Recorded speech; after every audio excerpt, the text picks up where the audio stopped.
పరిస్థితినైనా ఎదుర్కొనేందుకు అధికార యంత్రాంగం సిద్ధం. నెల్లూరులో అధికారులతో సమీక్షా సమావేశం నిర్వహించిన రాష్ట్ర పురపాలక పట్టణాభివృద్ధి శాఖ మంత్రివర్యులు డాక్టర్ పొంగూరు నారాయణ ప్రస్తుత వర్షాల నేపథ్యంలో చేపడుతున్న చర్యలపై మంత్రి ఆరా తీశారు. వర్ష ప్రభావిత ప్రాంతాలను గుర్తించి ముందస్తు జాగ్రత్తలు తీసుకోవాలని సూచించారు. నెల్లూరులో అండర్ గ్రౌండ్ డ్రైనేజీ కోసం 165 కోట్లు విడుదలైనట్లు తెలిసిన మంత్రి నారాయణ ప్రస్తుతం వర్షాల నేపథ్యంలో అధికారులు ఎలాంటి వాతావరణ పరిస్థితులనైనా ఎదుర్కొనేందుకు సిద్ధంగా ఉండాలని, ముందస్తు జాగ్రత్త చర్యలు చేపట్టాలని రాష్ట్ర పురపాలక పట్టణాభివృద్ధి శాఖ మంత్రివర్యులు డాక్టర్ పొంగూరు నారాయణ తెలియజేశారు. బుధవారం నెల్లూరు గోమతి నగర్ మంత్రి క్యాంపు కార్యాలయంలో ప్రస్తుత వాతావరణ పరిస్థితులపై అధికారులతో సమావేశం నిర్వహించారు. వర్షాలు విపరీతంగా కురుస్తున్న కారణంగా చేపట్టాల్సిన చర్యల గురించి దిశానిర్దేశం చేశారు. వర్షపు నీరు సులువుగా ప్రవహించేలా తగిన ఏర్పాట్లు చేపట్టాలని, ఈ క్రమంలో కాలువలపై అక్రమాణాలు ఏమన్నా ఉంటే వెంటనే తొలగించేలా చర్యలు తీసుకోవాలంటూ ఆదేశించారు. పలు అంశాలపై మంత్రికి అధికారులు విన్నవించారు. చేపడుతున్న చర్యలను వివరించారు. రైల్వే ట్రాక్ నేరాలండి. ఈరోజు బంగాళాఖాతంలో ఏర్పడిన అల్పపీడనంతో రాష్ట్రంలో అనేక జిల్లాల్లో వర్షాలు విస్తృతంగా పడుతున్నాయి. నెల్లూరు జిల్లా తీసుకుంటే నెల్లూరు జిల్లాలో హైయెస్ట్ వచ్చి ఆత్మకూరు 14 సెంటీమీటర్ల వర్షం పడింది. అదేవిధంగా దొత్తులూరులో 11 సెంటీమీటర్లు, డిస్టిక్ యావరేజ్ 7 సెంటీమీటర్లు.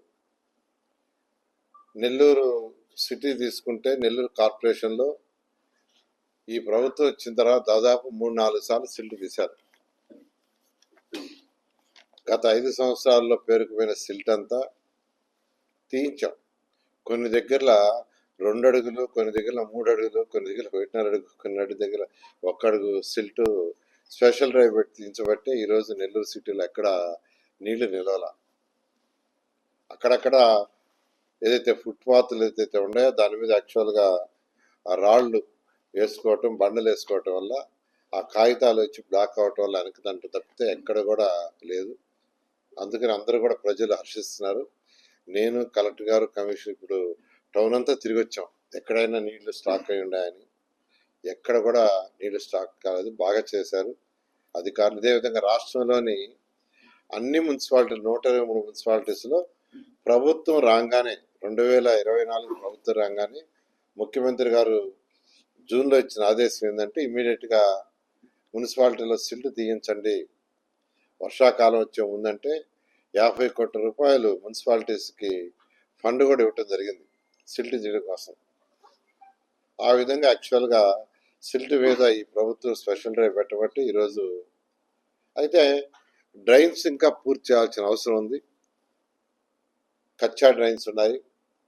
ఆ డ్రైన్స్ అన్ని పూర్తి చేయడానికి ముఖ్యమంత్రి గారు కేంద్ర ప్రభుత్వ సహాయంతో ఒక 4,000 కోట్లతో ఒక ప్రాజెక్ట్ని యాక్చువల్గా శాంక్షన్ చేశారు. అటు కేంద్ర ప్రభుత్వం, రాష్ట్ర ప్రభుత్వం. అది కూడా త్వరలో స్టార్ట్ చేయబోతున్నాం. అది కూడా టేకప్ చేస్తే 77 మున్సిపాలిటీస్లో అంటే 50,000 కంటే ఎక్కువ పాపులేషన్ ఉండే మున్సిపాలిటీస్లో ఆ ప్రాజెక్టుకి కేంద్ర ప్రభుత్వం యాక్సెప్ట్ చేసింది. అవి 77 మున్సిపాలిటీస్ వచ్చినాయి.